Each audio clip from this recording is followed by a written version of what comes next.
That's good.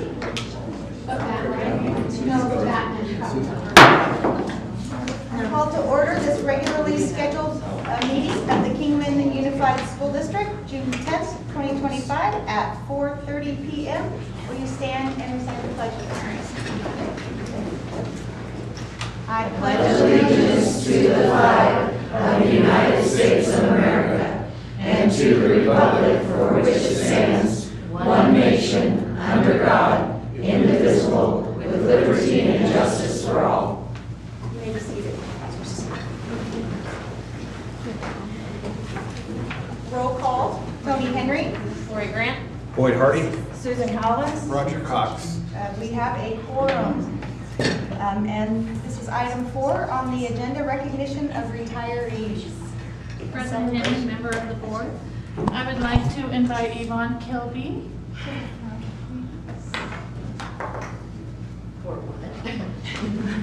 I'm in trouble for the helmet. Yvonne. To hold on to something. I can be in front of kids, but not big people. Yvonne is just a really special person to Kingman Unified School District. You started in 1995. Here at Wallapai School in second grade special education, I believe, and then you spent a lot of years in kindergarten. How many years in kindergarten? I also taught 4th, 5th, and 6th grade special ed. Oh my gosh. Then kindergarten. How many years of kindergarten? I don't know. A lot. I don't count that high. And so I had the pleasure of working alongside you at Wallapai and teaching 2 of your boys. Yes, you did. My 2 And boys. so I just know what an incredible teacher Yvonne is, and I know that you retired earlier this year, but we wanted to bring you back and tell you thank you and appreciation for your years of dedicated service, devotion, and commitment to our students in Kingman Unified School District. And if we could give her a huge round of applause.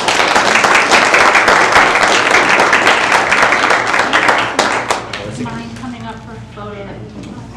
Well, while you're coming up, I want to thank all of you as the board for helping me out in the last year when I wasn't able to talk, which is rare.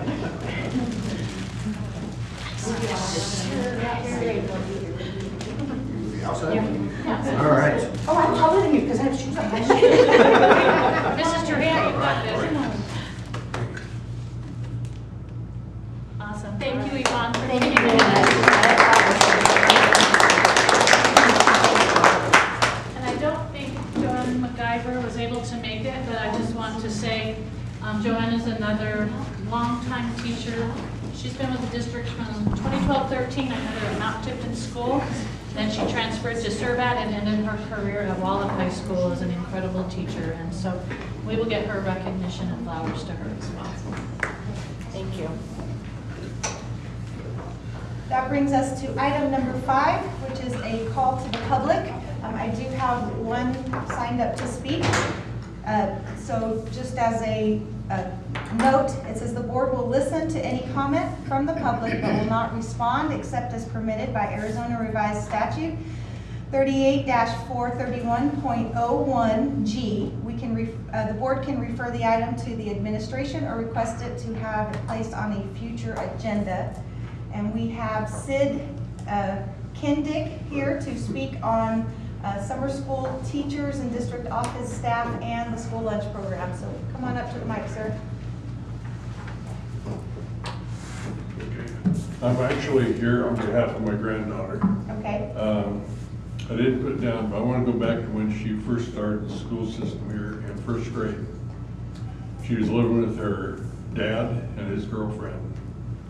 The first year of school, she missed half the school year because they didn't take her to school. No communication from Wallapai. They didn't get any communication from Wallapai to the parents back and forth. But then she was promoted to 2nd grade. 2nd grade was the same situation. She missed 10 weeks approximately that year. They tried contacting her father, her mother, and no response. So they promoted her again to 3rd grade. So this year she's been in school. I've had custody of her for a year. She's been in school every day. She never missed a day this year. But as for her to go on to 4th grade, she's really struggled because of the last 2 years. I was just wondering why there wasn't something done the first 2 years in regards to her not being in school legally. Isn't there something that should have been done between the parents and the school and the school board possibly? I don't know. But now for her to go to 4th grade, we're gonna have to wait till the state test results come back before school starts and see. She went to summer school here at Manzanita. A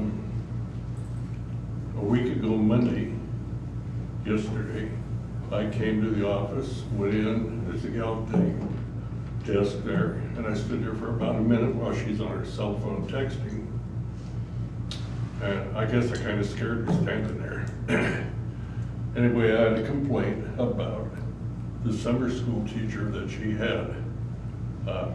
It was a Mexican lady teacher. She knows her name, I don't. But she's grading papers, and when she brought her papers home from school, out of 5 problems on the paper, there were 2 incorrect, but yet the teacher told her that everything was correct.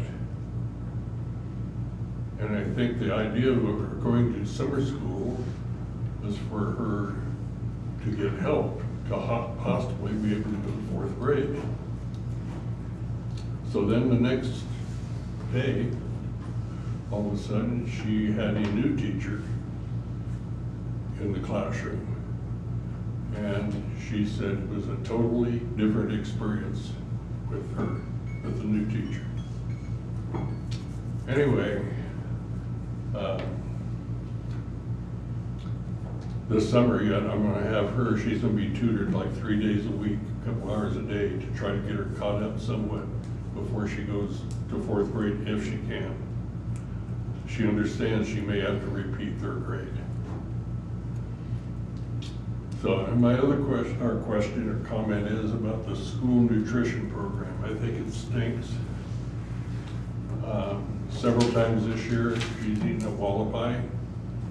And especially days they had macaroni and cheese. She got sick, threw up, came home, had diarrhea. And it just does not seem like the school lunch program is really nutritious for the kids. One day at school, at lunchtime, she went in the cafeteria and they asked, she and her girlfriend asked what they had for lunch. And they told them they had a pork chop on a bun. And I said, April, there's no pork chop on a bun in school. They're lying to you. So anyway, that's for Wallaby. The last 2 days here at summer school, they had sandwiches. She said it was so bad they couldn't eat them. They were nasty. But I really think the kids need a better nutrition program. It'd be nice if it was back in the days for us as a high school when Mrs. Proudfoot was here and cooking decent meals. That's a long time ago. But that was really good. But I think the kids need a lot better food in school. So that's about it. Yeah, thank you, Mr. Okay. Kennedy. I appreciate your comments. All right. And then, Dr. Dorner, do you guys want to follow up with? Yes, Shelley Eastman can follow up with him. She was supervisor of summer school. Okay. Thank you for All your right. time, sir. All right. We have no other calls to the public, then we will move to item number 6, which is superintendent reports.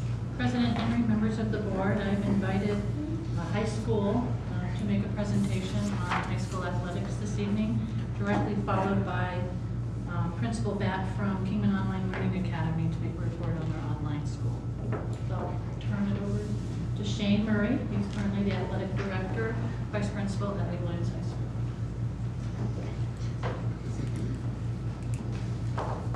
And then you'll follow backup. Members of the board, I'm proud to be here with Isaiah Ward from KHS to talk about athletics.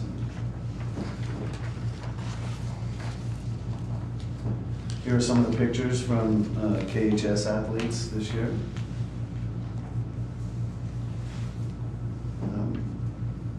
Janae, my assistant, put together a lot of pictures from our fall season.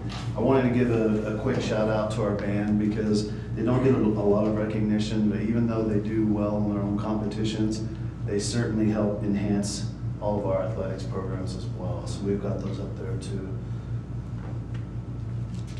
As far as sports per season, basically, if they have their own head coach, we call it a sport. Some of these could be further divided. So swim, cross country, there is boys and girls for all of these other sports. But basically, if they have their own head coach, then we call it a sport, and they're together. So we basically have 8 sports for fall, 7 for winter, and 6 for spring.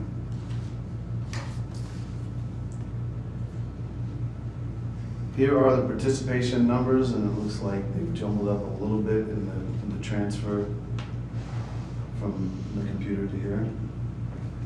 But I can tell you from ours, we had 209 total in the fall, 184 in the winter, and 160 in the spring. However, a lot of those kids are some of the same athletes, and they'll go 2 or 3 sports all year. Across the board, between KHS and Lee Williams, the numbers are very similar. They may have a few more here and there in certain sports, and we would have a few more in other sports. Very comparable.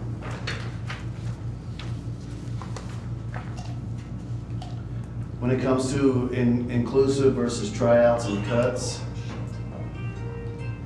a couple I'd want to mention, golf and tennis, they're limited in space and limited in staff.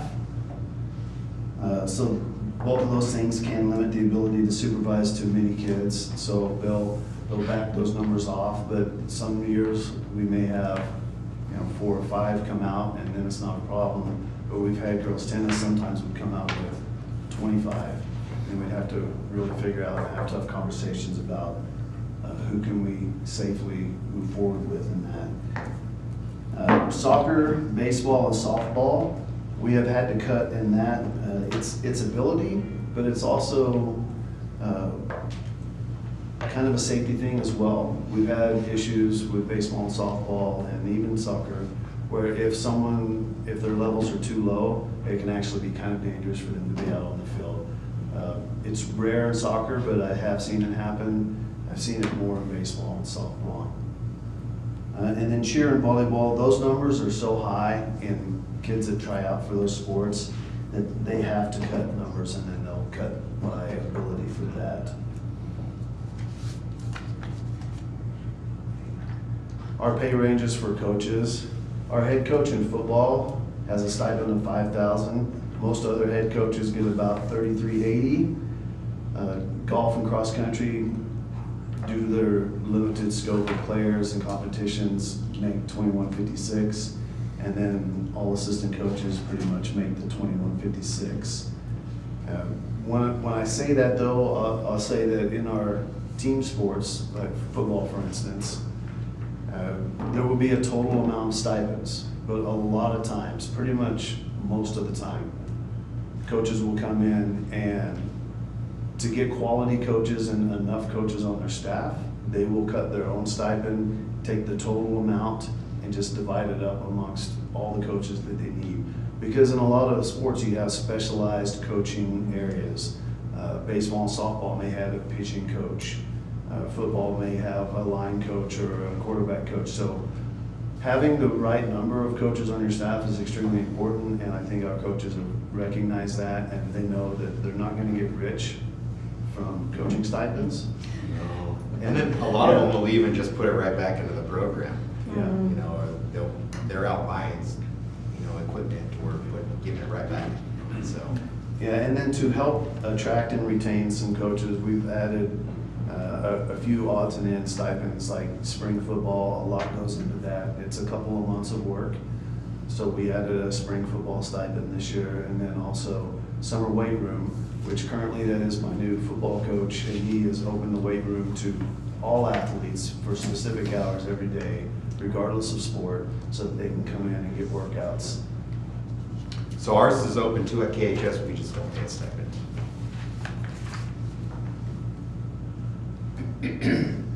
Here are more pictures from some of the KHS athletes. Would you highlight just briefly the flag football phenomenon and growth? Yes, absolutely. When did that start and how's it doing statewide? It's big.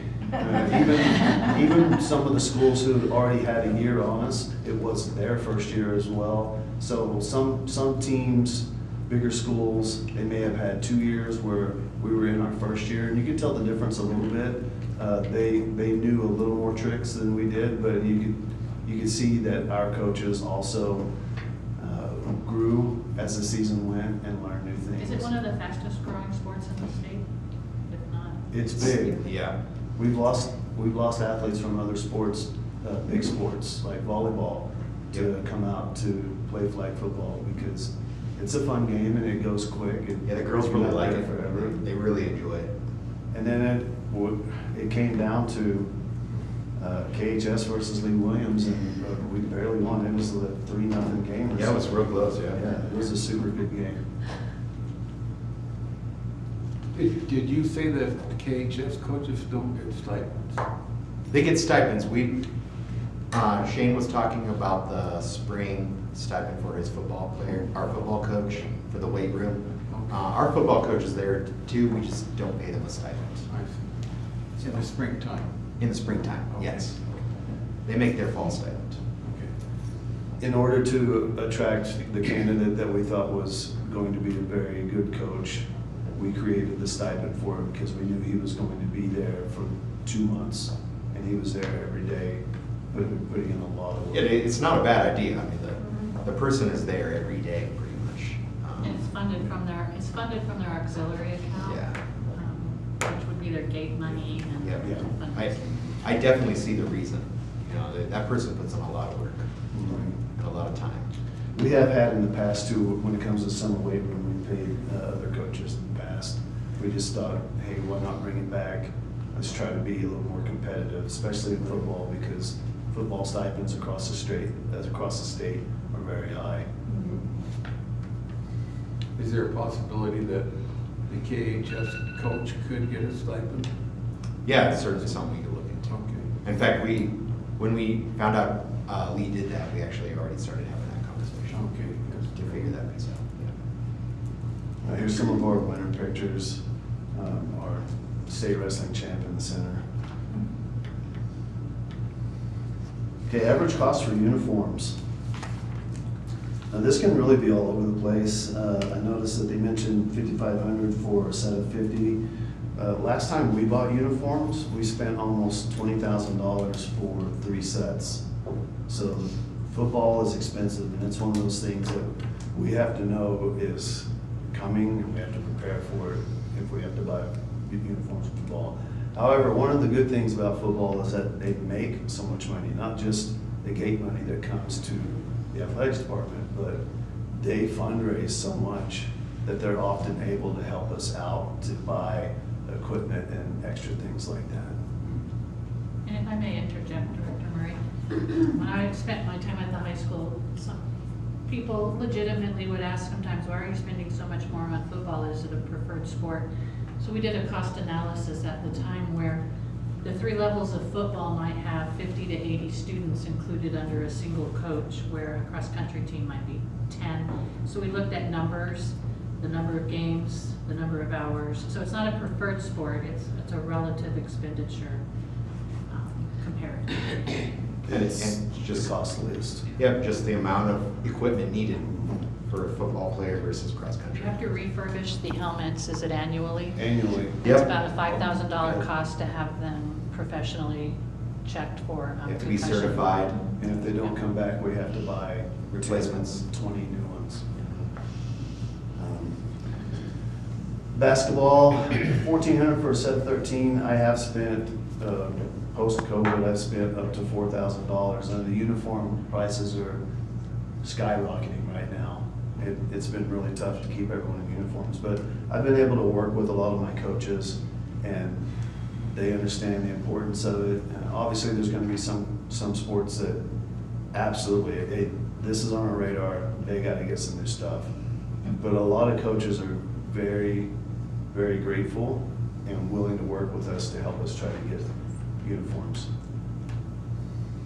Cheer, I'm not really involved in the cheer side of it because they have to buy all that stuff themselves, but $6,000 for a set of 20, that's pretty high. And all of that is their personal stuff, and they keep that. We do use BSN Sports. They offer discounts for uniform purchases, 35% off. The Nike Jordan brand for KHS and the Under Armour brand at Lee Williams. And then the 20% off of the BSN brand of uniforms. A lot of times we'll pick those up for the lower levels.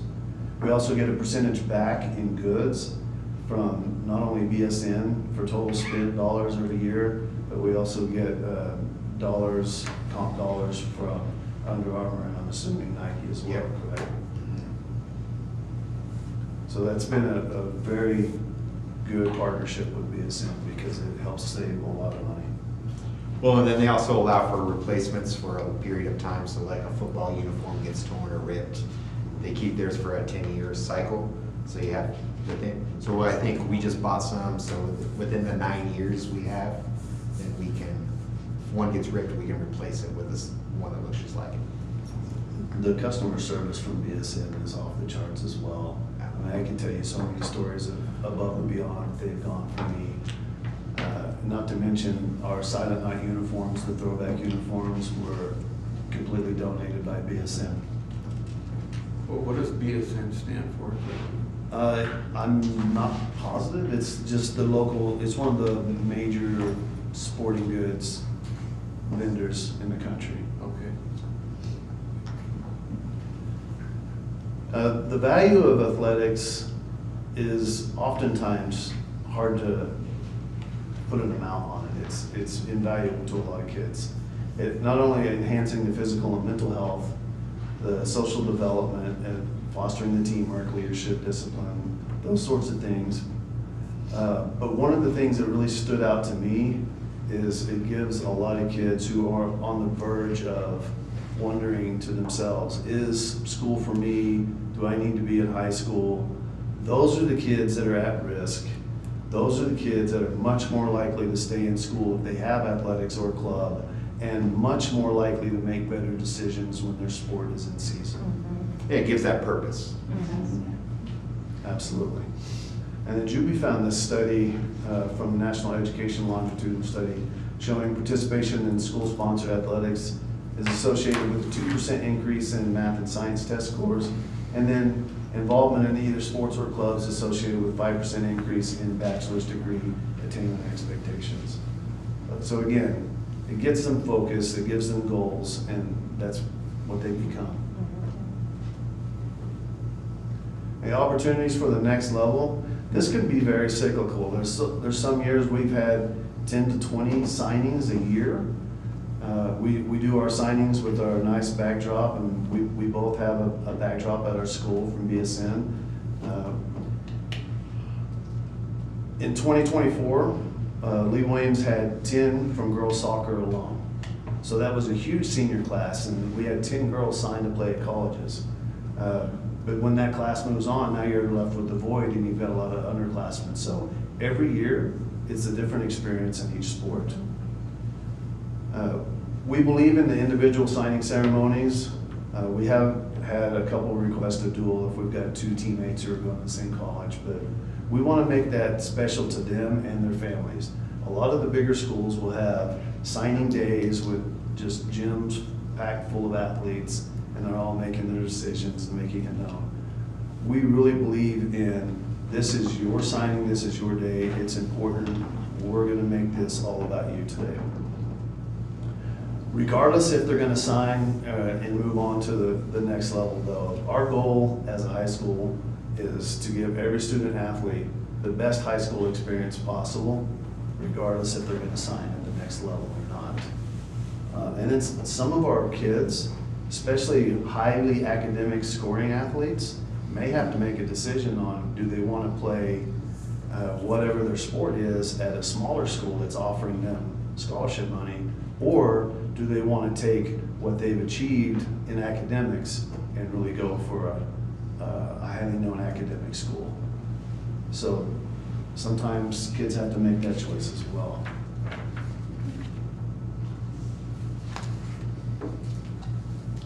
All right, some of our notable successes, I'll let you talk about here. Yeah, so this last season, baseball went 20-5, and they got to even host a playoff game. So that was pretty cool for Kingman High School. And then they had the Region Coach of the Year as well, as the Offensive and Defensive Players of the Year for the region. So pretty good deal for our baseball team. Boys cross country qualifier, we had 7 runners for our state competition. Cheer finished 7th in their division. And so cheer's been really growing at KHS over the last couple of years, and so that's awesome. Annabelle Paz, she was a state qualifier for girls wrestling at KHS. And then Janelle Martin finished 5th in the state for the 100 and 200 meter dash. So, yeah. And Janelle's a multi-sport athlete, plays everything, so. Super quick. Yeah, very fast. At Lee Williams, we did have a back-to-back state champion girls wrestler, the Neve Flemons. That was super exciting. I hope I was able to be there on both of those occasions. It's so nice if you've never been at a state championship when one of our own wins it. It's so memorable. 12 of our teams, so over half of our teams, made it to postseason in some manner, with a few more being just on the verge of making it. We had region or section champs in multiple sports, including our inaugural season flag football. We got region champs. And then in girls track, Linnea Dane was state runner-up in discus, and probably one of our best female track showings at Lee Williams. Some of our KHS athletes, baseball, basketball, and then just some of our spring season. That's all we got. Do you have any questions for us? I do. So question 1 is, when you have your seniors that are gonna be having to make those hard decisions between maybe going to a junior college on a scholarship or going to a university, because they already have some college credits, who helps guide the student? Is it the counselor? Is it you? Is it the coach? Like, who helps them make those choices? I think it's a combination of It's all of them. multifaceted. It's all of us. You're gonna have parents, you're gonna have counselors, you're gonna have administration, you're gonna have ADs. Everybody's gonna be talking with that student and helping them weigh their options. Absolutely. Awesome. And then second, to help fund some of the school sports, have the high schools looked into the digital displays for the scorecards that also allow for advertising? Yes, we have. And we would love those, but they are very expensive. Yes, they are. Like, we're talking, yeah, tens of thousands, if not more, for some of the big ones. Even just the small ones in the gym, like you see. So there's whole programs, there's whole CTE programs that go along with those that we've actually looked into, where Yuma Catholic is one school where their students actually run the display board, their program, and then, but that board is like $50,000–$60,000. Do you know how long it takes to pay it back? Just depends on who you get. Is it? Yeah. Yeah, some of the bigger schools are moving to the video boards at the football field. Nick Juby has done extensive research. Yes, he has. And I mean, if Mr. Preston wants to come here, we will put it up. We'll put it at the top. Put it anywhere he wants it. Right. Yes. So, Any other questions? I'd just like to make a comment. This presentation was just terrific. My goodness. I am just so happy about this. And the work that you gentlemen have put into this, not only with the athletes, but also with sponsors and sporting goods companies and that kind of thing. I just really, really appreciate what you're doing. I think this means so much to our kids here in the schools. And I think all of us really want to say thank you to you guys. Thank you. Yeah, no, appreciate it. And I want to say that, we know that athletics, that arts, that clubs, that the extracurricular activities are what get kids to school and prevent dropouts. So thank you for prioritizing that. Gives them a purpose. Absolutely, absolutely. And that's where, we build good community members for the future. Thank you for highlighting the band at the beginning. Yes. Yes, it's band athletics, it's an arts, it's some It's combination of both. Well, if you ask them during marching season, they will tell you it's athletics. I've been out there running with the Metro. They've been out there all summer so far. They support us so much. Yeah. And It a lot was of under times. AIA at one point, is it? It was, yes. It's no longer under AIA, but we treat it as such. Mhm. Yeah. Did we want to talk at all about the micro schools participation or anything like that? No, that'll be a board discussion. Okay. Thank you. Thank you.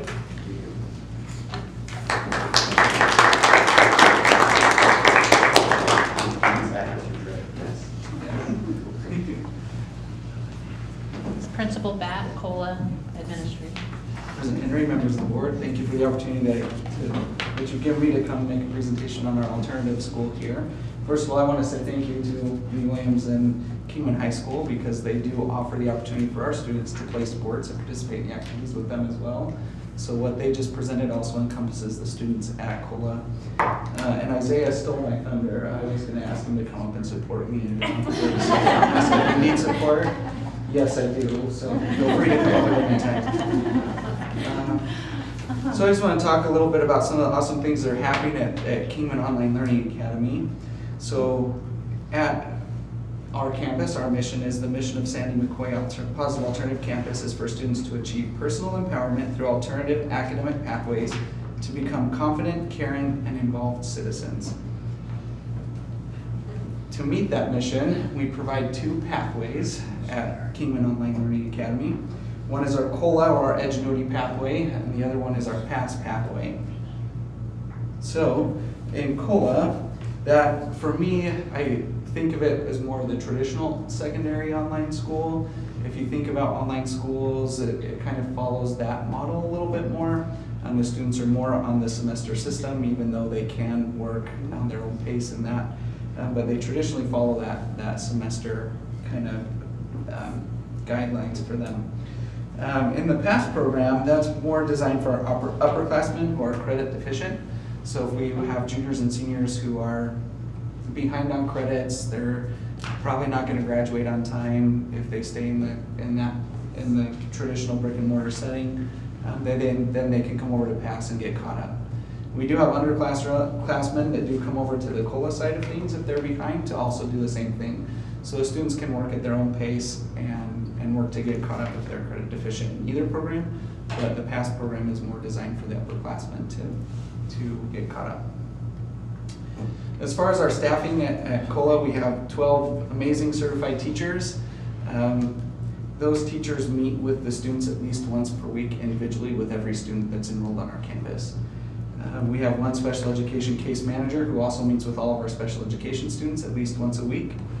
We have a certified counselor, 3 classified staff members, and 2 administrators that help our students out. Our teacher responsibilities are very similar to brick and mortar with a few changes and exceptions. So number one, they do the curriculum design and review just like they would in a brick and mortar campus. For the most part, the curriculum is designed already. However, they review it every year, make changes to make it fit the current year, the current standards, and to make it fit with our clientele of students. They do grading just like the teachers of the brick and mortar. Communication is the same. We do have them communicate with the students at least once a week through a Google Meet. So that is an expectation of our teachers. And then what sets us apart from other online programs are the next 2 points, and that's mentoring and tutoring. So when we talk about mentoring at COLA, the students, when they come into us, the first thing that they do is they'll meet with myself or Mr. O'Neill, one of the administrators on campus, and we talk to them about our expectations. We talk to them about how they need to reach out for help, how they can, the resources that we have to help them. And then they meet with their mentor, and the mentor shows them how to use whatever platform they will be enrolled in.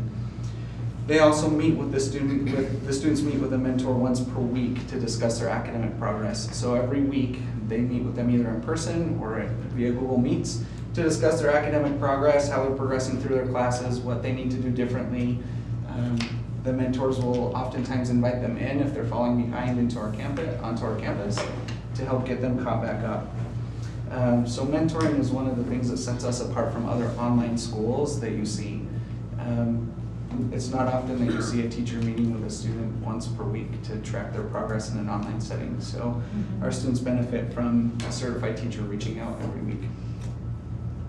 As far as tutoring, we do have in-person tutoring. We have a lab schedule where there's a certified teacher throughout the day, so students can drop in whenever they would like to get tutoring. They can also do it by appointment with any of the teachers on our campus. We welcome students on our campus whenever they need to come in. We also have online options for them, so the mentor meetings, as you walk around my campus, you'll hear the teachers on that campus tutoring students via Google Meets. A lot of times you'll see them doing math on a little pad that pops up on the screen to help the students. They also do that via Google Meets appointment, so if it's not during their mentor time, they can make a Google Meet appointment. And then the Edgenuity platform has an online tutor that's available during different hours than our teachers are available. So in those courses, they can just click on a chat button and they can access a tutor provided by Edgenuity to help with that. So two great things that our students benefit from in an online setting is to have that contact with the adult. So I wanted to talk a little bit about our enrollment trends over the last 3 years. But first of all, why are the students choosing to come to COLA? And I'll tell you, there is a myriad of reasons. You could ask every one of my mentors and they could give you an individual story for all the students that they have on their caseload of why they're at COLA. But the big reasons that they're there are for academics, so being behind on credits, wanting to progress through high school faster, self-paced learning, whatever that may look like for them. Those are the main academic reasons. We also have a lot of students that suffer from health problems, whether that's physical, emotional. A lot of our students suffer from anxiety, so being in a classroom with a lot of students is really hard for them. So the online platform is good for that. And some of our students are caring for family members that have medical needs as well, whether that be a parent or sibling. And so the online platform allows them a little bit more flexibility to take care of that. A couple of the other reasons are the personal reasons that they have. Some of the students that come to our COLA campus already have their own families. Some of them have children of their own that they're taking full care of, so that flexible schedule is necessary for them. To accommodate work schedules, they may live on their own, and just that flexible learning schedule for them. And then we do also have some of our students that come for discipline reasons, so if a student's long-term suspended, often they're given the opportunity to attend COLA to be able to maintain their academics while they're serving that suspension. So over the last 3 years, this is what our enrollment has looked like. It's growing like crazy, and we're happy about that. But you can see in 22-23, our highest numbers were 292 in April, and that year we graduated 110 students from the program. There's fluctuation from month to month because our students can graduate when they're finished, so some of the drops are from graduates that happen, but also we have from December to January, students will switch back from school to school, so we usually see a drop in the attendance there. The next year, you can see our highest number grew to 337 students, following almost a similar pattern, but we graduated 138 students last year. So the number of graduates is going up as we get our numbers, as our numbers grow as well. And this year, our highest number was 376. So in a couple of years, we've already grown 100 students almost at our highest enrollment. If you look at this graph here, we did stop taking students after spring break because our numbers were so high and our mentor caseloads were so high that we did stop taking enrollments in March, and you can see that they maintained. We did have some graduates, but still kept those numbers at 355 to end the school year. Principal, does this include middle school? Yes, this does include middle school as well. Which is a much lower number, but it's still. Yes, the middle school number sits right between 40 to 60 students. It fluctuates between that throughout the year. But this year we did graduate 156 students from our program. So as we're growing, our number of graduates are also growing with us. Some of the things I'd like to point out in the student achievement, so as I pulled the data from this year, the Cola High School, so the Edgenuity side of things, you can see the number of classes taken and the number of classes passed. We had a 66% pass rate, which is pretty good for an online school, where students are working kind of on their own, but getting that help from home. We had 229 students enrolled in the Edgenuity platform, and so that's an average of about 7 classes passed per student throughout the year. That counts all of our students that are coming to us through discipline and things like that as well. So pretty good numbers for our COLA program. COLA Middle School was a 68% pass rate for classes. And then our PASS program, I didn't have that because the PASS program works a little bit differently. The students work through classes and pass them as they're working through them. So it's not traditionally like we give them classes and then whatever they don't finish at the end, they fail that class. They're working through and completing classes and working through that, and then they continue on with it the next year if they haven't passed that class yet. So we had 2,080 classes passed over the year in the PASS program. That's a lot of classes, a lot of credits being earned. And that was by 230 students enrolled throughout the year in that program. So again, that number fluctuated throughout the year, but a total of 230 students were enrolled with us at one point in time.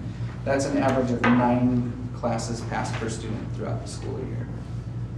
And so the PASS program, in order to earn that credit that we talked about, those 2,080 credits, they have to meet mastery for every assignment that they turn in. So they have a certain amount of assignments that they have to turn in to earn the credit, and they have to get 80% or better on each assignment to earn that credit. If they do not achieve the 80%, then the teachers give them feedback. They go back, redo the assignment, and turn it in until they hit that 80% mastery. If they're really struggling, that's when the teachers invite them to come in until they meet that mastery level. So every student has to meet the mastery level to earn credit for that class. For the assessments, our students are required to take all of the testing that students in the brick and mortar schools have to take. This year, we were able to meet our 95% minimum students tested in all levels, so that's our middle school and high schools, which is great. Sometimes it's hard to wrangle all those kids and get them onto our campus because we serve students all the way out in White Hills and Meadview, and our teachers were on them every step of the way. If they missed a date, they were calling before I could even let them know they missed. They had already called their students. So we were able to hit 100% tested in our middle school, and we did meet the 95% in our high school. So we talked a little bit about the academic success, but we do have some other things that we do on our campus that help the students out in their lives. I pointed out that we had 156 graduates this year on the academic side of things. However, we do connect students with our community and community partners as well. We have AZ at Work come into our campus, usually on a monthly basis, to present something to our students, help them out with resume building, options that they provide the students in the community as well, so we connect them with that. We also connect our students with the WAVE programs. They come in and give presentations to our students as well to help push them along in those programs also. And we retain those at-risk students that may not make it if we weren't available and they didn't have that flexibility of schedule, and those students are able to progress towards graduation. Some of the biggest things that I'd like to point out for students connected with community help, we have some students that are in very unique situations, and some of them are heartbreaking situations. And our counselor, Ms. Casson, does a wonderful job reaching out to those students and helping to connect them with community partners. But also our mentors do the same thing. We have students that were connected and were with AZYP, and we're able to find housing for them when they didn't have it. Connect them with different community partners to help them get food when they may not be able to access it on their own. So it's much more than just providing the academics, it's also providing them with some of their physical and emotional needs and connecting them with community partners that can help.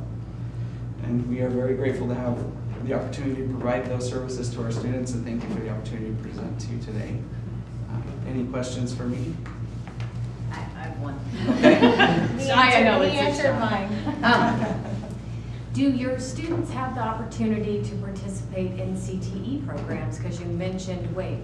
Yes, they do. So we have students that have been concurrently enrolled with us and Lee Williams and Kingman High School to take advantage of the CTE courses that are offered in person that we do not offer. We do have some of the CTE programs offered online through the Edgenuity programs that they can participate in as well, like Intro to Business and those kind of things are offered through our Edgenuity program as well. Is it the same for dual credit?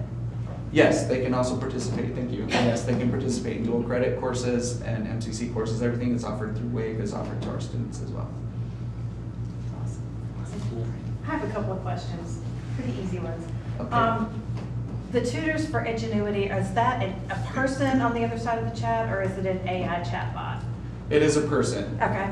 Yeah, correct, Liz? Thank you. Yes, it is a person. Our students have just started really using it. Towards the end of the year, they got into using that button and figured it out. So a lot of the students were teaching us about it because we don't really see it live.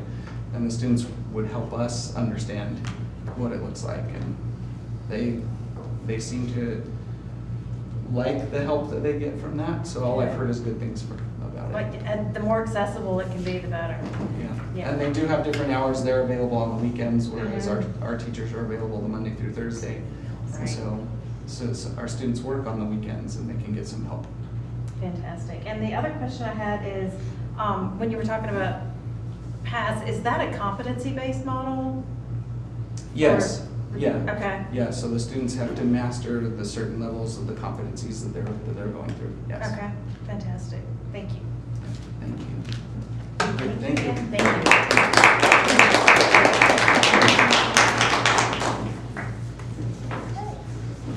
Are you ready to move on? All right, that brings us to item number 7, the approval of routine orders of business. Are there any items to be pulled from the consent agenda? I would like to pull item C and item D off the consent agenda. Item C and item okay. Otherwise, I'll make a motion to approve with that adjustment. Okay.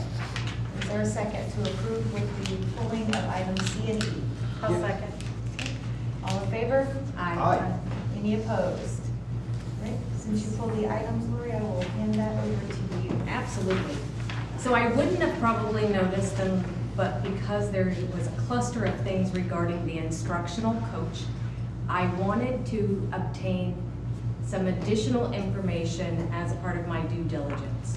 So I see that Joseph Dorner has been recommended the instructional coach position at Lee Williams High School, and Lauren Ward has been recommended to be the instructional coach for Kingman High School.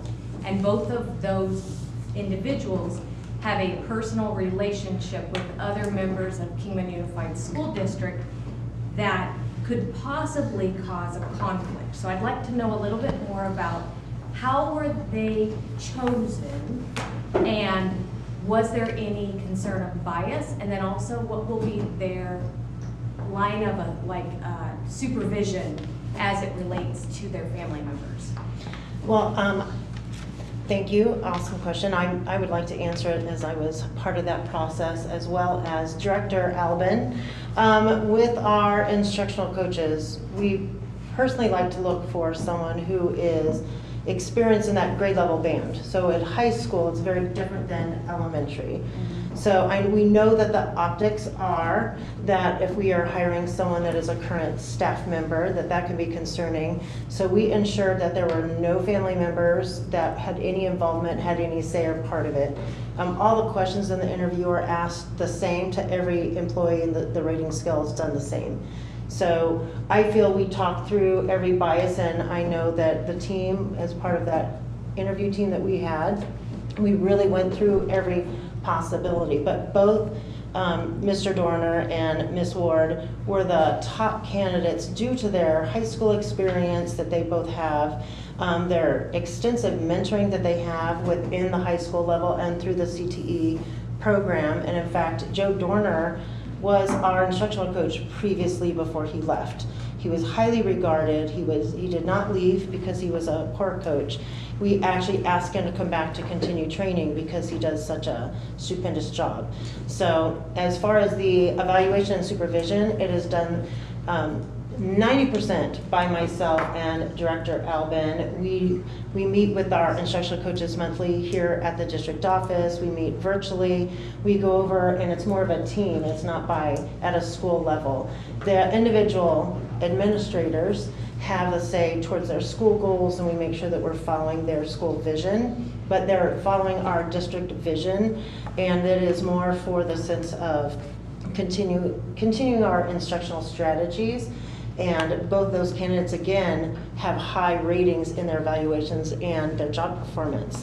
I do want to note that here in KUSD, with like 700 employees, we will have several staff members. Mine happens to be in the audience as well.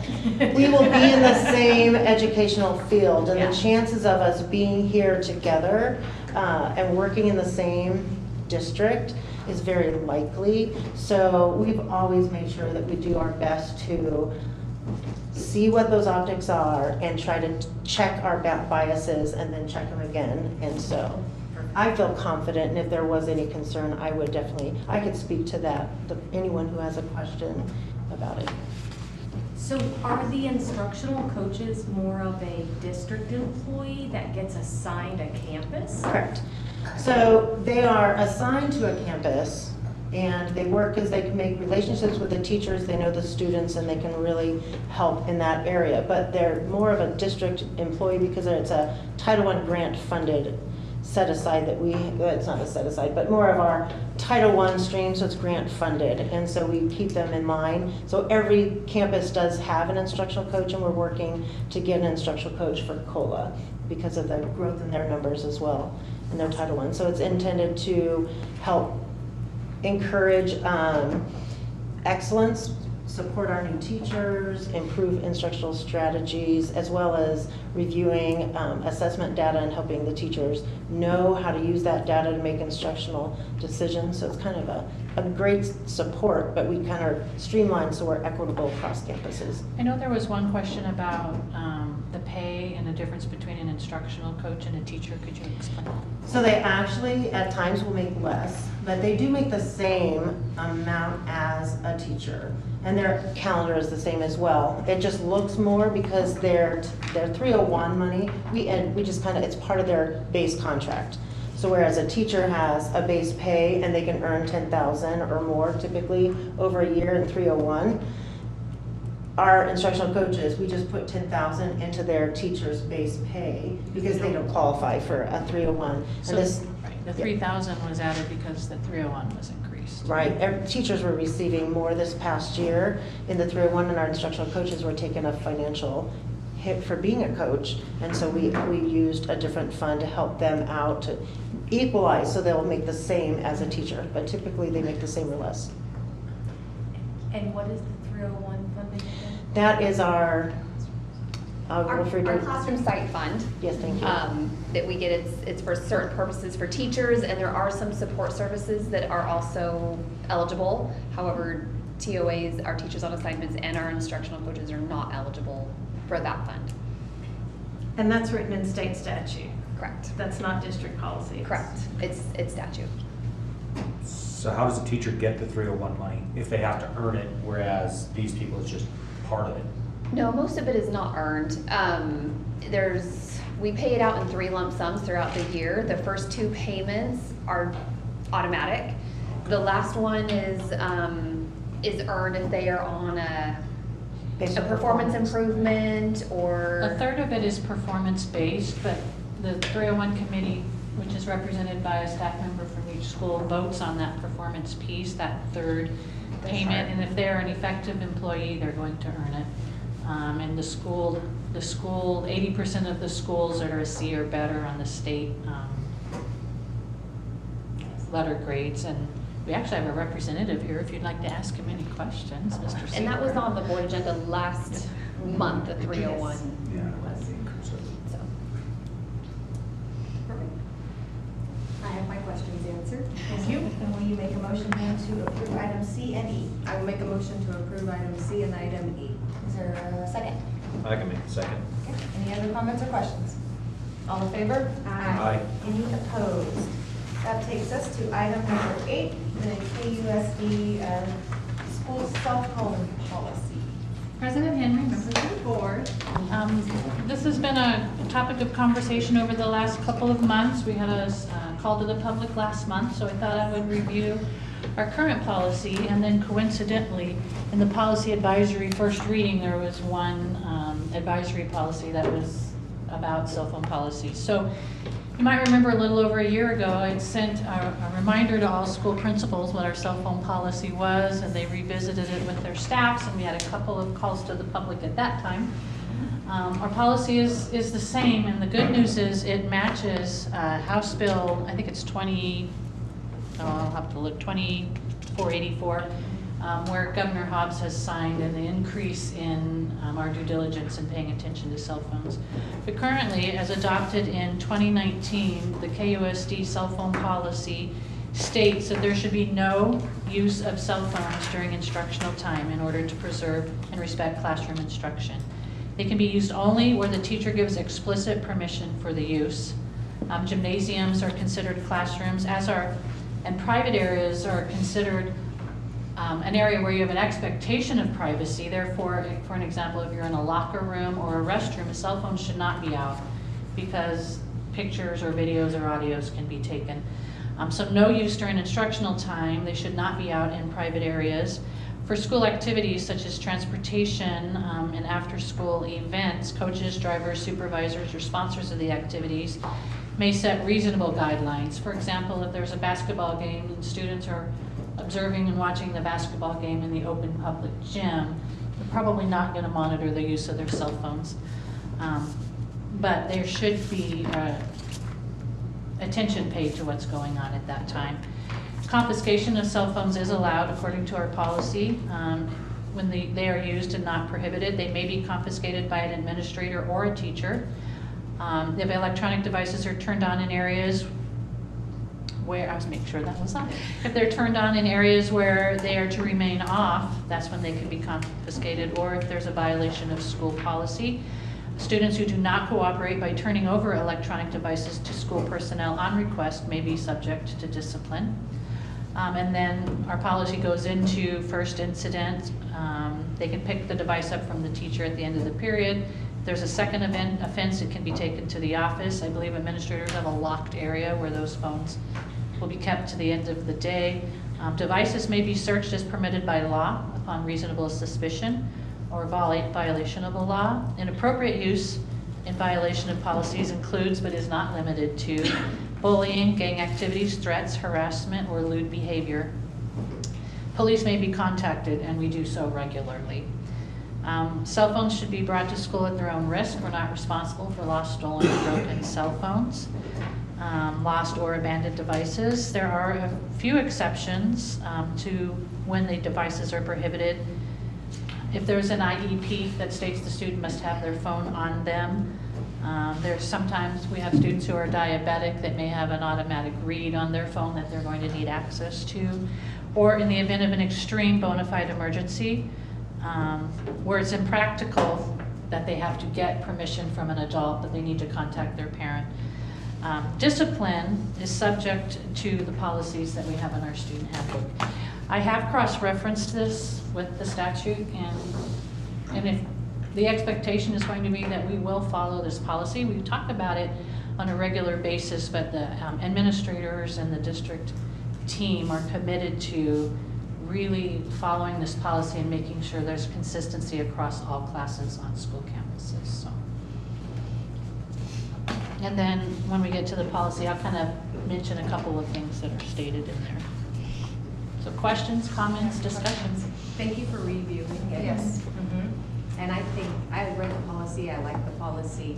I think it's a nice mix of where we live at today with also not interrupting school instruction.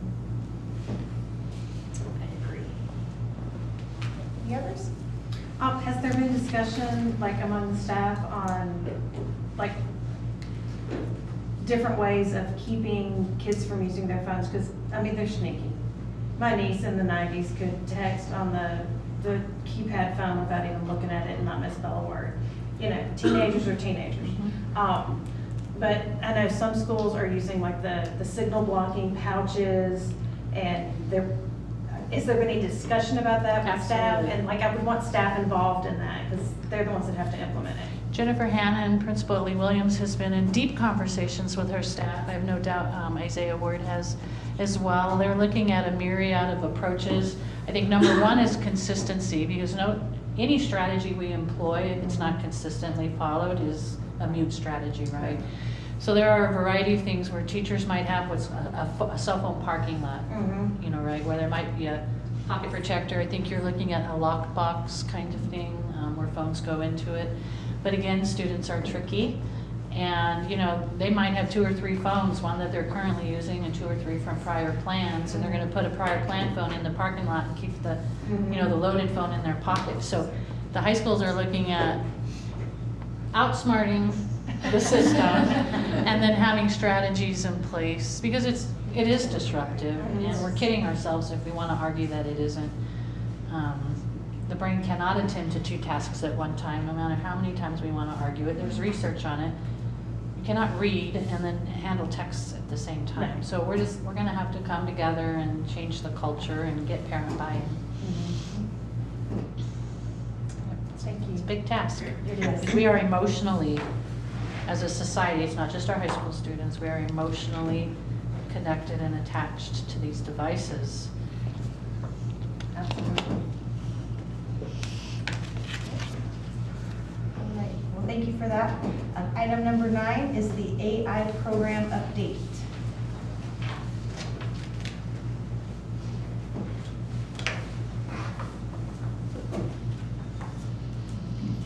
President Henry, members of the board. I'd like to give you an update on how we're going along getting AI implemented in the district. So we have been, as an AI committee, meeting once a month with a consulting firm, going over a strategic plan, developing that, setting deadlines. And I say we've been making some great progress. We actually, within the last couple of weeks, also created an AI task force, and the purpose of that was because the AI committee was only about 8 members. AI task force is about 32.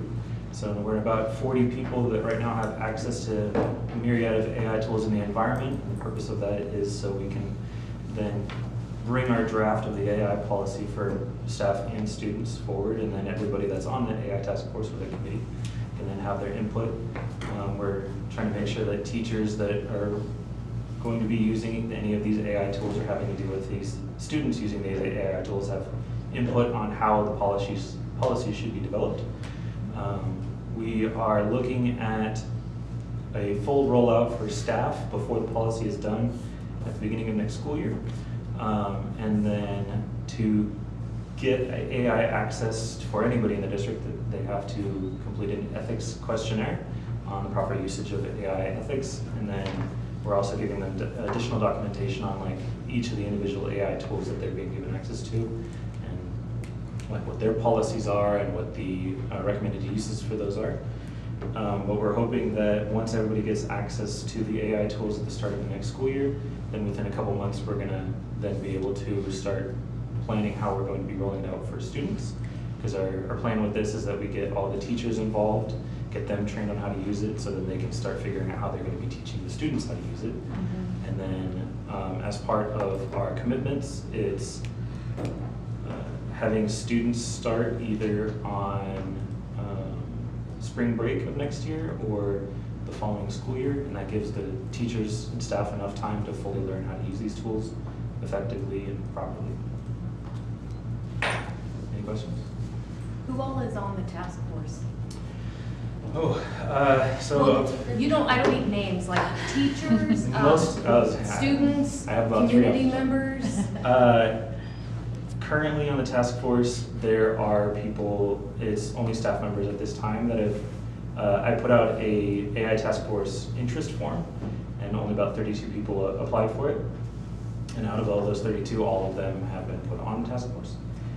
We have teachers, we have administrators, we have directors, we have paraeducators, we have, I think there's a mechanic or two that's on there as well that basically the form asks like what would be their interest, how would they feel like they could participate and help us develop that AI policy. But at this time there aren't any students or community members that are on that, but that is part of the process of continuing from here, is getting more of those individuals involved, especially when the teachers have full access to it and they start trying to develop how they're going to get students involved. We want students to be able to have their input there so that they are effectively being able to use those tools.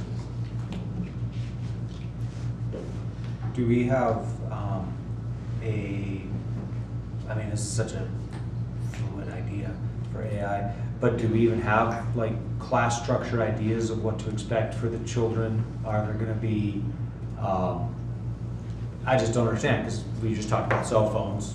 That's a pretty big thing for the AI. How are we gonna be battling that? I know there's a lot of programs that fluctuate just specifically for kids and some that are definitely off the board for them. But do we have, because we went through that one program, correct? Do they have a curriculum idea of like intro to AI 101 type stuff? They've given us a general framework and some additional guidelines on how it can be approached for students. They have what's called a red light, yellow light, green light, which we have kind of molded into the red light, green light system.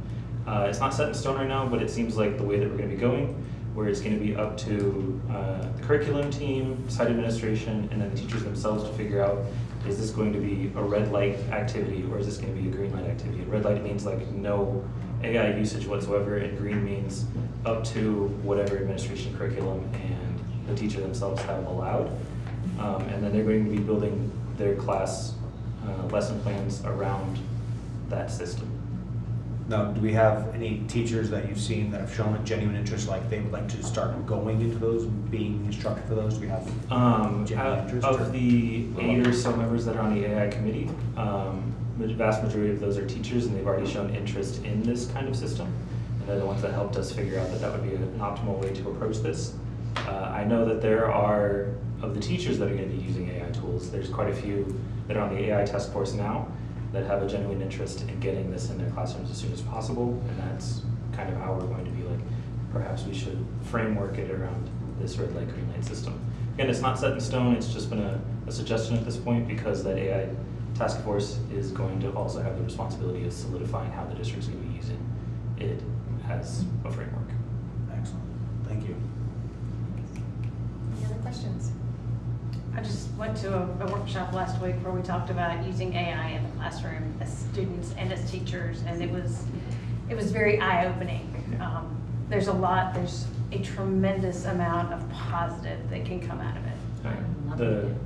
The consulting company that we've been working with that has helped us make the strategic plan and set up the goals and the deadlines. They have also said the same thing. They're very much gung-ho about making sure that students have these and staff have these tools as readily available, but also that they're using them properly. And it's always been a positive attitude whenever we've had these committee meetings, and every time that Liz, she's actually my co-chair here, anytime that Liz and I have talked to them, they've always been very positive about approaching it and everything that staff can do with the tools and the students can do with the tools, and what the future with these tools are going to look like in the district. Yeah, save a lot of brain power.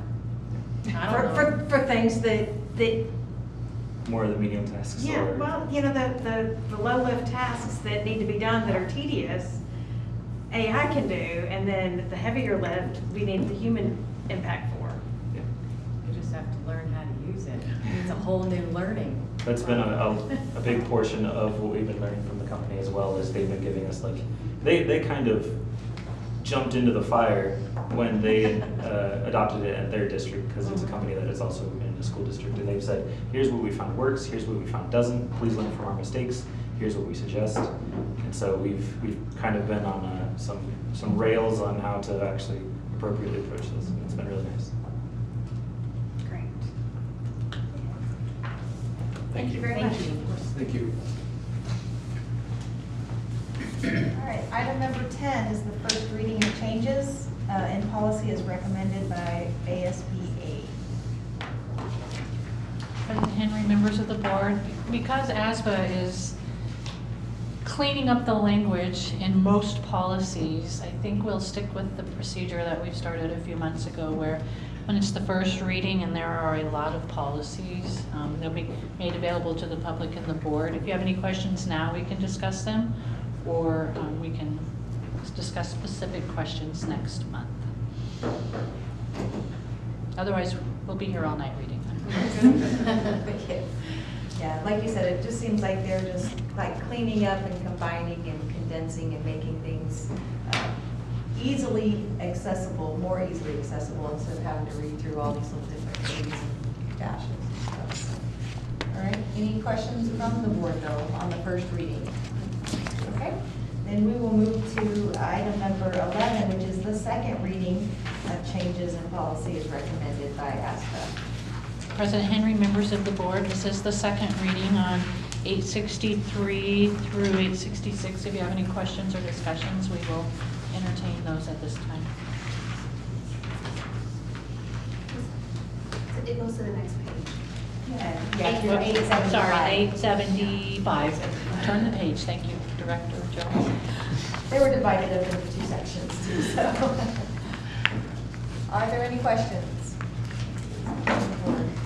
Then will there be a motion then to accept the changes in the policy as recommended? I'll make the motion to accept. We have a motion on the table. Is there a second? I can second that motion. Okay. Last chance for questions or comments. All in favor? Aye. Any opposed? Motion carries. That takes us to item number 12, possible action to allow or deny eligibility to Arizona online charter students to participate in Kingman Unified School District's interscholastic sports teams. We have chosen and voted in the last couple of years not to allow that. So I'm opening it up to the board to see if there has been a change in our minds, any discussion, questions, thoughts that we are wanting to present. For me, the same reasons as last year still apply. I feel like these students that are in programs at our school, they are the ones that this is for, and this is where I feel we need to focus on. I appreciate everything that these charter students get and do, and I'm very happy for them that, but they need to be a part of our program completely, or, I'm sorry to say, sidestepped completely on it. That's just still the way I stand on it. Any others? I think it's interesting that you guys say that you don't have coaches and yet you're hiring the charter school employees to be your coaches. I also find it interesting I'm that sorry, you're talking I'm about sorry, you money, are and we out of offered order. to pay it, so it's going to go ahead and You go didn't through pull it. in I'm not going to do this again. So listen, earlier, Any other from the board members? there is please? going, Okay. Then will there be a motion on the table? I can make a motion. I'll second. What is to not allow? To not allow. To continue with Not our allow. current policy. Standard policy, correct.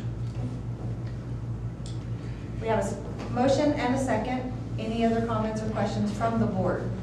I would like to say, I think it's wonderful that our athletic department came and spoke to us today, as well as our COLA and online campus, so that it shows that Kingman Unified School District is offering a successful pathway with academics for any student. So thank you very much. And thank you for coordinating it. Agreed. Any other comments? All in favor? Aye. Any opposed? Unanimous decision. Item number 13, possible action to approve a base pay stipend for the teachers on assignment and instructional coaches from the Instructional Improvement Plan. President Henry, members of the board, TOAs, we discussed this just a bit already. TOAs and instructional coaches are not eligible for the classroom site fund, or 301 money as we call it, that are paid to teachers. Several years ago, the $10,000 base pay increase was added to the TOAs and instructional coach salary placement to mirror the classroom site fund teacher allocation. For FY26, the classroom site fund for teachers has increased to $13,000. So we propose an additional $3,000 stipend for TOAs and instructional coaches to be paid from the Instructional Improvement Fund to maintain the equitable and competitive salaries for these positions. Stipends would start in FY '26 and continue as long as funds in the Instructional Improvement Fund are available.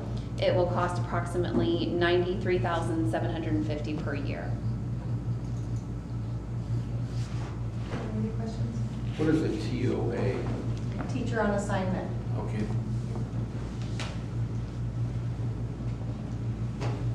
Any other questions?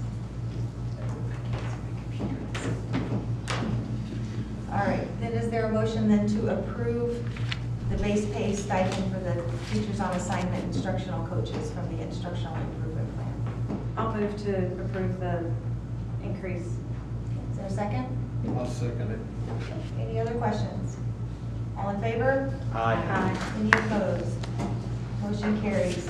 Item number 14, possible action to approve recommendation to renew contract RFP 25-02-30 for audit services to CWDL Certified Public Accountants. This is the second year of a 5-year award. President Henry, members of the board, approval by the governing board for renewal of RFP 250230 allows the district to contract with CWDL Certified Public Accountants. The contract allows the district to work with a qualified, certified public accountant to conduct an annual financial audit of financial transactions and accounts kept by or for the Kingman Unified School District. This is a 1-year contract with the option to renew for an additional 3 one-year contract periods based upon vendor performance and funding availability. The district spent $18,900 in FY '24 with CWDL, but their first visit, because it fell, they come in August, usually in the December and January. Because of that, it falls over different fiscal years. So the total for the FY '23 audit was $31,500. Thank you for that explanation. I did have a question, but we answered that one. Are there any questions from the board? I'll make a motion to approve. Okay, is there a second? Seconded. Okay. All in favor? Aye. Any opposed? Item number 15 is possible action to approve recommendation to renew contract of IFB 24-02-29 for delivered and off-site fuel, oil, and similar products to Rebel Oil Company. This is the 3rd year of a 5-year award. President Henry, members of the board, approval by the governing board for renewal of this contract allows the district to continue with Rebel Oil Company to cover the fueling needs of the district. The purpose of IFB 240229 was the contract with a vendor to supply an off-site fueling location for yellow and white fleet vehicles, delivery of fuel to Mount Tipton's tank, and provide district bus garage with products for the upkeep of vehicles. Such products as motor oil, transmission fluid, cleaning solvent, and antifreeze. This is a 1-year contract with the option to renew for an additional 2 one-year contracts based on vendor performance and funding availability as well. The district spent $522,000 in FY '24 with Rebel Oil. Any questions? And there will be a motion to approve the recommendation. I'll make a motion to approve the recommendation. Just real quick question. I totally Second, approve let's it. get a second. And then a question. Seconded. So, not that we're gonna say no, but if you've already signed a contract with them, why do we keep saying yes every year? It has to be renewed every year. So if we say no, Does Well, it have to go out for wouldn't we bid? Then we'd have to go every out for Contract bid or again something? probably, or, So we have to go out for bid every 5 years or 3 years or whatever, and so this is just renewing it without them having to go Go in. and get. oh, okay. I just didn't know if that'd make it a breach of contract. We were like, nah, we changed our mind, so. Okay, that's no, good. there are only stipulations in the contract that it is based on availability of the funds, their performance, and they all know that it's a school district, it does have to be board approved. Perfect. Thank you. Yeah. And I'm just going on the assumption that if it has gotten to us, that vendor performance is acceptable or exceeds acceptable Absolutely, levels. yeah. We try to do all of that before. If we're having issues with vendors, we look at how we would renew, how we would go do a new RFP. Is it in the language for us to be able to cut ties sooner, all of those things. Okay. All right, so we have a motion and a second. Any other comments or questions? All in favor? Aye. Any opposed? Item number 16, possible action to approve recommendation to renew contract of RFP 25-0330 for speech therapy, occupational therapy, and psychological services to multiple vendors listed in the packet. There were lots of vendors. Yes. President Henry, members of the board, approval by the governing board for renewal of RFP 250330 allows the district to contract with multiple vendors to provide speech therapy, occupational therapy, and psychology services. There were 12 vendors listed in your packet, and they were all eligible for renewal. However, as of today, one of the vendors, Acor Healthcare Services, did not return the renewal forms to us that we sent to them, as we did all of these vendors. So they will not be awarded a contract for FY26. The contract allows the district to work with certified specialists in each field to provide services to qualifying students. Each year, the district's needs have increased, so maintaining all these vendors is essential to ensure services are provided to students. Of the 12 vendors that were awarded a contract originally in FY25, only 6 were issued a purchase order. All the vendors excluding Acor Healthcare Services, LLC, will have their contract renewed in case the district needs more services than the current 6 can cover. The other vendors are still under contract to be issued a purchase order anytime throughout the year if needed. This is a 1-year contract with the option to renew for an additional 3 one-year contract periods based on vendor performance and funding availability.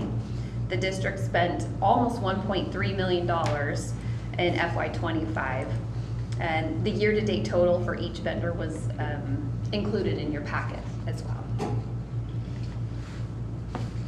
Are there any questions?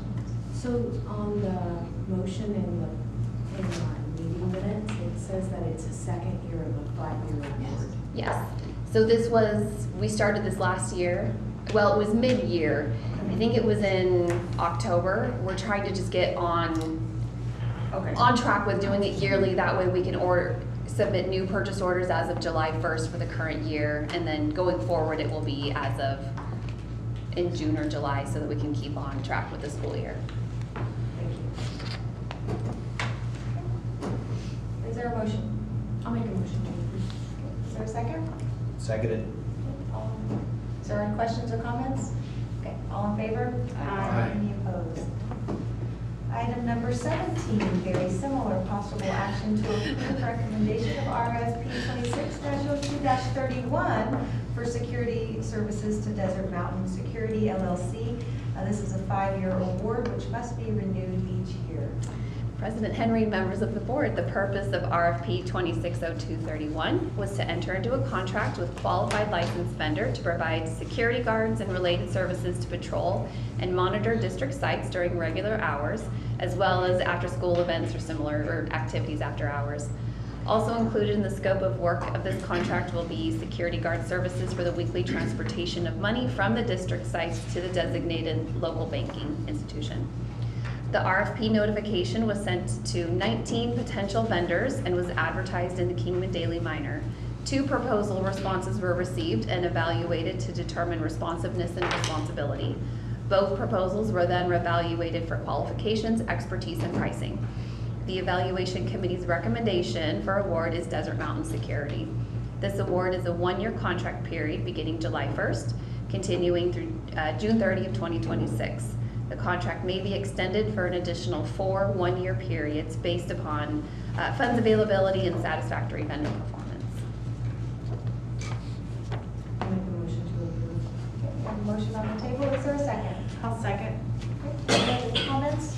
Any questions? I do have a question. Is this the company that's currently providing our security services? Yes, correct? we've been very happy with their services as well. They do a really great job for the district. All in favor? Aye. Any opposed? Item number 18, to approve listed donations. I'll make a motion to approve donations. I will second. You want to make a comment? Just thank you to everyone for supporting our schools. Yes, all in favor? Aye. Any opposed? All right, item number 19, possible action to approve a memorandum of understanding between Classroom Teacher Preparation Program and Kingman Unified School District number 20.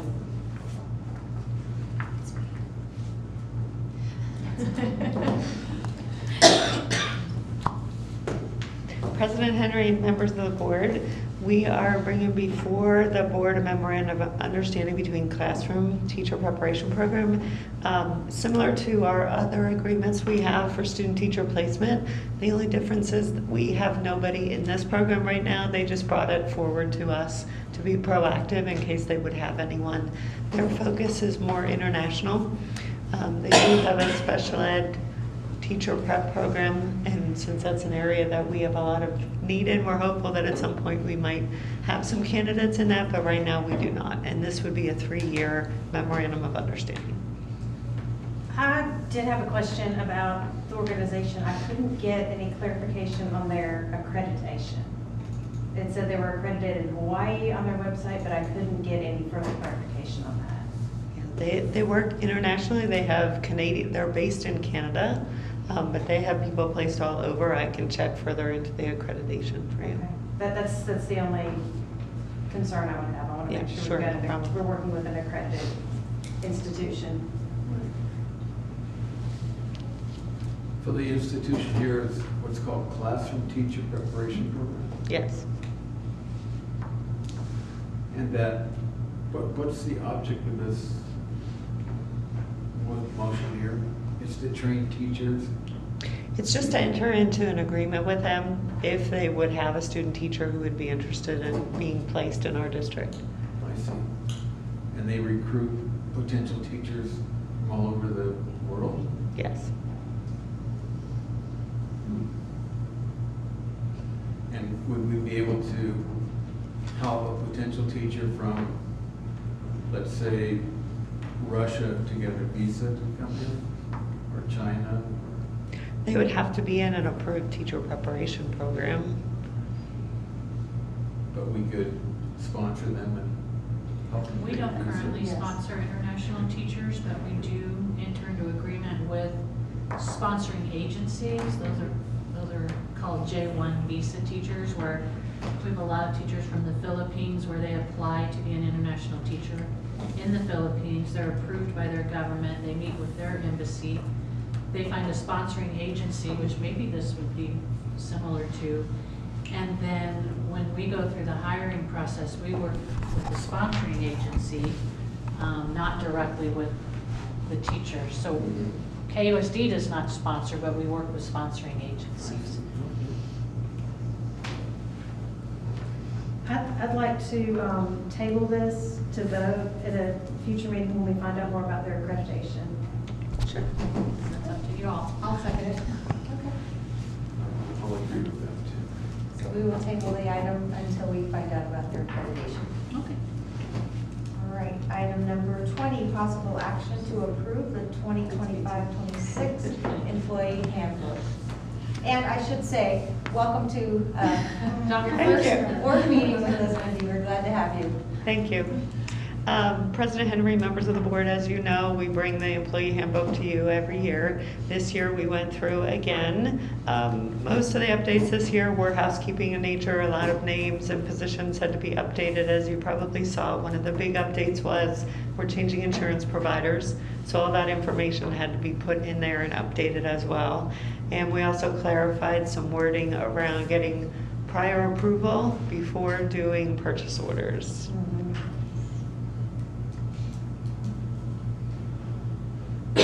So we're asking the governing board to approve the 25-26 employee handbook and asking for authorization to finalize and post the handbook on the staff portal. I'll make a motion to approve. I'll second. Okay. Any questions or comments? Okay, so what do you mean by getting prior approval?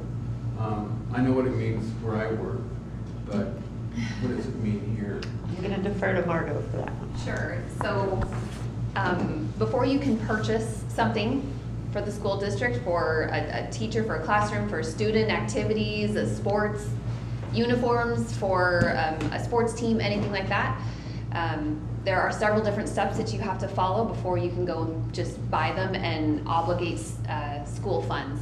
And so that would be putting in a purchase order request. It goes to the accounting department and they make sure that all of our documents are in order. We have quotes.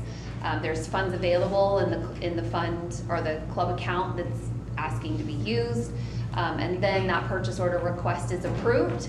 Once it's approved, then you can go and make that purchase. But unless we have a purchase order, and this is all per the USFR, it's statute, it's not just rules to be rules. But, Okay. so does that helps. does that Yeah, answer? thank Okay. Okay, thank you very much. So that's just basically clarifying that you can't go buy something and expect to be reimbursed if it hasn't been approved already. Exactly. Right. All right. So we have a motion and a second. Are there any other questions or comments? All in favor? Aye. Any opposed? All right, item number 21, possible action to approve compensation schedules for the fiscal year 25-26. That's me again.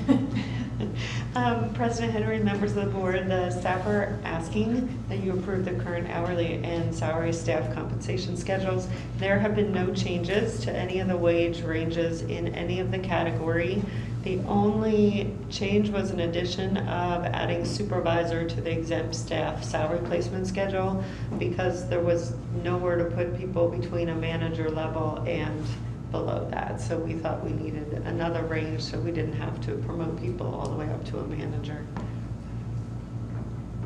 I have one question. So on the certified new hire salary placement, 25-26, there's this great graph. And there's tier 1, tier 2, and you define the tier 1, tier 2, but then there's base pay, BA plus 12, BA plus 24. Are those like bachelor's plus so many years? And is that hours? No, it's not.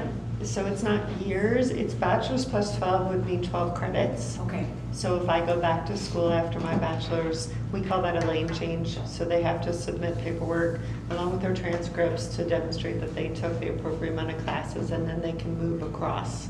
Gotcha. Perfect, thank you. Sure. I just want to say thank you for keeping the national board stipend. I'm trying to get more teachers to do national board certification because it's good for our kids. Is there a motion then to approve the compensation schedules for the 25-26 year? I'll make the motion. Okay. Second.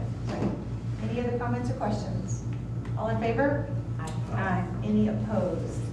Item number 22, possible action to approve the assignment of Jennifer Rose as school principal of Wallapai Elementary School for the 25-26 school year. It's me again. So as you know, Jerry Arby has retired as the principal of Wallapai Elementary, so we conducted a search to find an adequate replacement for him, which is impossible to do. But we did find Jennifer Rose to be joining the district. She's coming from down around Phoenix area. Eager. She is currently a elementary principal, and we think will be a wonderful addition to the Wallapai community. Do we have any comments or questions? Then would there be a motion then to approve her assignment and authorize staff to issue an employment contract? I'll move to accept her employment and offer her a contract. Okay. Motion, is there a second? I'll second. Okay. Any other comments? All in favor? Aye. Any opposed? Motion carries. Item number 23, possible action to approve the reclassification of Tandy Jansen from Transportation Supervisor to Transportation Director.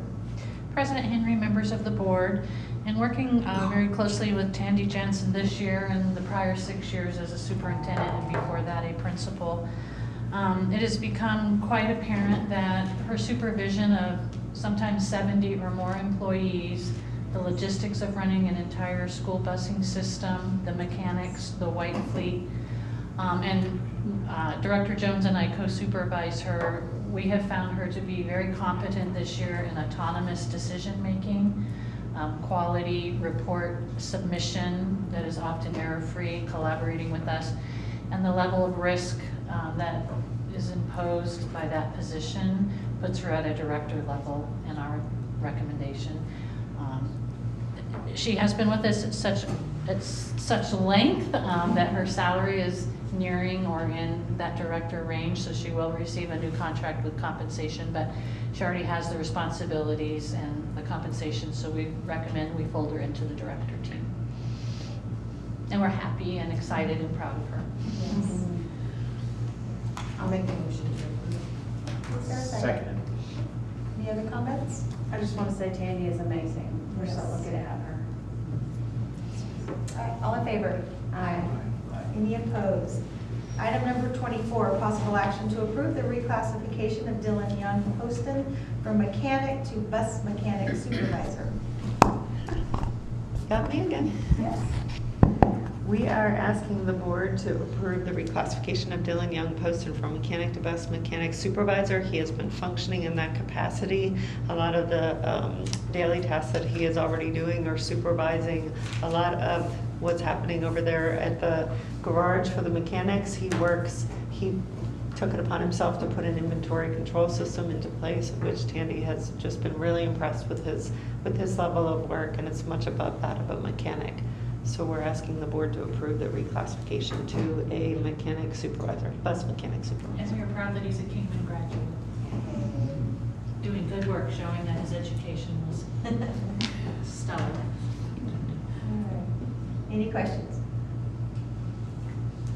I move to approve. Okay, we have a motion and a second? Second. And a second. All right, all in favor? Aye. Any opposed? That brings us to item number 25, possible action to approve reclassification of the current Executive Director of Academic Services to Assistant Superintendent in order to provide additional support and supervision of school campuses in the fiscal year 26. President Henry, members of the board, as you know, upon the retirement of Jerry Woolsey, we did conduct a search for assistant superintendent, did not find a candidate we felt matched the Kingman Unified School District vision or mission or had the qualifications. So we did opt to not fill that position for the last year. And upon consideration of and we are not going to fill that position again this year, which is why we're asking for a reclassification. With 12 campuses and the 7,000 students and a lot of new staff members, it requires very close supervision. We want to be available and have the resources available to schools and school staffs. So upon my recommendation, I would like to reclassify Shelley Eastman to the position of assistant superintendent. It is not an additional position. Again, it's reclassification. She does a lot of these duties already. She's been with the district since 1992. She's been an administrator in the district since 2011. She's very qualified to supervise schools, school staffs. She currently oversees federal grants and grants management, oversight over EL, the instructional coaches, a lot of the inner workings of the district, which is very similar to what Jerry Woolsey did. So we've repositioned a few of her duties because we don't want to just add on to the top of it, but Shelley is very willing to help walk alongside myself and the other two executive directors in supervision of schools. So I highly recommend that we reclassify her to the position of assistant superintendent. I will make a motion to approve. I will second. All right, we have a motion and a second. Any comments or questions? All in favor? Aye. Any opposed? That brings us to item number 26. I feel like we should clap.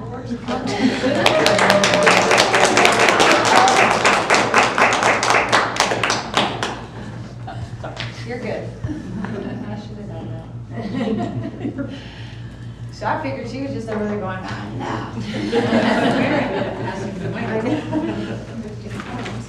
All right, are there any comments from the board?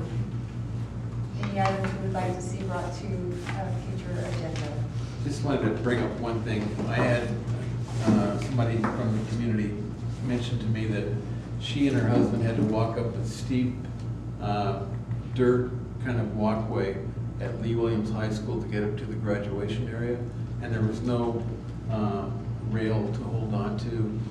I think it's, you know, it's down near the auditorium, I think, coming up to the,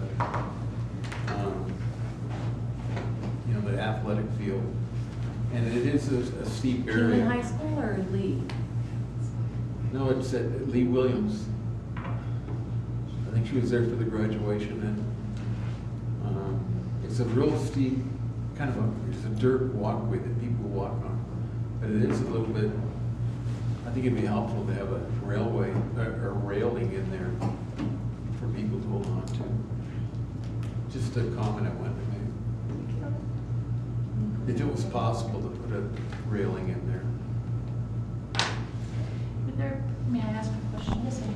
Would there be a chance that you could invite that person to meet with Principal Hannon? Because we both know the campus well, and I'm not imagining, do you? The only thing I can think is that side gate, that's not necessarily a public entrance. If they could I point think it that's out. what I'd love it to is. see where it is, I think that's what it was. so that we can address that. Or not making an opening. Right. Yeah. Okay, thank you so We much. want to Yeah, take sure. care of safety. So just have her speak with Principal Hannon. Principal Hannah. Yep. And you are at what school? Lee Williams. Lee Williams. Okay, good, okay, great. All right. Any other comments from the board? Would there be a motion to adjourn? I would move to adjourn. Motion on the table, is there a second? Second. All in favor? Aye. All right.